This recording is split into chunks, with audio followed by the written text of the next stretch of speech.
Assalamualaikum warahmatullahi wabarakatuh. Hai, saya Gina Pratiwi akan menjelaskan materi Human Capital dengan tujuan meningkatkan kepuasan kerja karyawan dengan memungkinkan mereka menggunakan keterampilan dan pengetahuan mereka untuk berkontribusi pada tujuan perusahaan. Arti dan pentingnya Human Capital. Inilah Human Capital pertama dikemukakan oleh seorang ekonomi bernama Theodore Schultz yang berpendapat bahwa peningkatan kesejahteraan pada perusahaan tidak tergantung pada tangan peralatan, energi, sumber daya, melainkan pada kompetensi, pengetahuan, dan pegawainya. Kemudian ia mendeskripsikan posisi human capital sebagai kemampuan sumber daya manusia yang diperoleh melalui investasi pada sumber daya manusia, yang mendeskripsikan bahwa human capital terdiri dari 4 hal, yaitu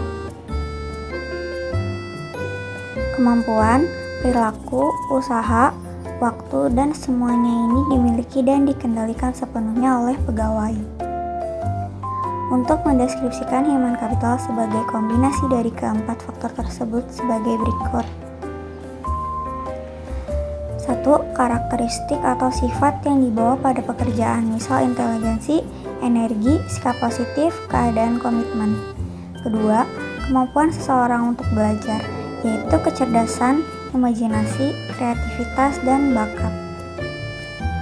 Yang ketiga, motivasi untuk berbagi informasi dan pengetahuan, yaitu semangat tim dan orientasi tujuan. Selanjutnya, peran human capital. 1. Sebagai kunci keunggulan organisasi. Kunci keunggulan organisasi terdiri dari 3 kelompok utama dari aset perusahaan, yaitu aset finansial, misalnya uang tunai dan surat berharga. Aset disebut financial capital. Aset fisik terdiri atas peralatan, gedung, dan tanah.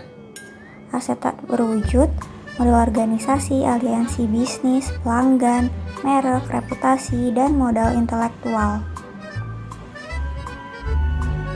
2. Hubungan kompetensi karyawan dengan human capital.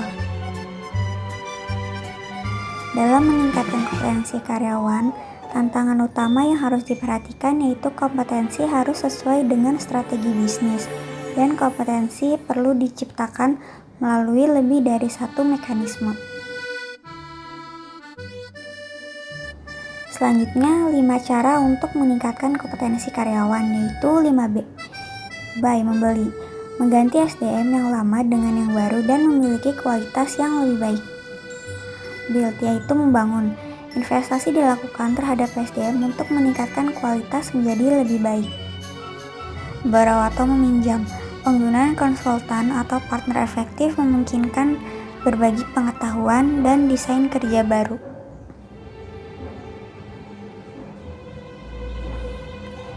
Bounce atau melambung, perusahaan harus mengeluarkan karyawan yang bekerja di bawah standar. Bind, mengikat karyawan jangan keluar merupakan tindakan kritis pada semua tingkatan. Selanjutnya, mengidentifikasi human capital. 2 hal yang mendukung kontribusi investasi human capital ke dalam perusahaan. Pertama, karyawan dengan human capital tinggi lebih mungkin memberi layanan konsisten dan kualitas tinggi, sehingga perusahaan tempat mereka bekerja dapat mempertahankan pelanggan atau menarik pelanggan yang baru.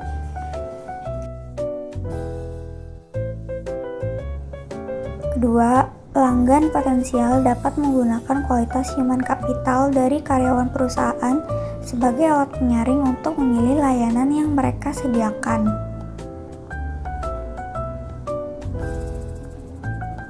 Untuk keberhasilan perusahaan, proses atau bisnis apapun tergantung pada 3 keterampilan ini, yaitu commodity skill, yaitu kemampuan tidak spesifik untuk bisnis tertentu, dapat langsung diperoleh dan lebih kurang sama nilainya bagi setiap bisnis, misalnya kemampuan mengetik dan kemampuan komputer. Leverage skill yaitu pengetahuan yang meskipun tidak spesifik untuk perusahaan industri, tetapi relatif lebih berharga bagi perusahaan tertentu daripada perusahaan lain. Misal, programmer di bank berbeda dengan nilainya dengan programmer di perusahaan komputer. Proprietary skill yaitu pengetahuan spesifik bagi perusahaan, misalnya hak paten dan merek.